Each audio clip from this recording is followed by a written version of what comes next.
My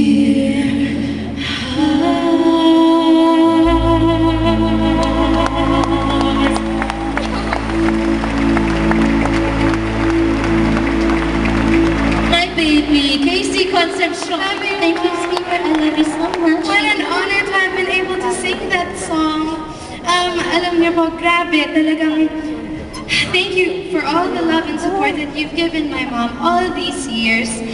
First year ko po dito officially sa business na to, sa work na to.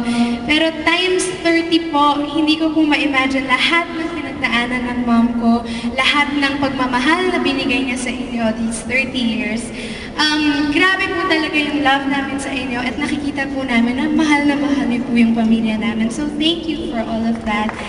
And this song po is something from my first album that was, syempre, napakalaking inspiration po ng mami ko sa akin dahil buong buhay ko po, boses lang po niya ang gusto kong marinig habang lumalaki.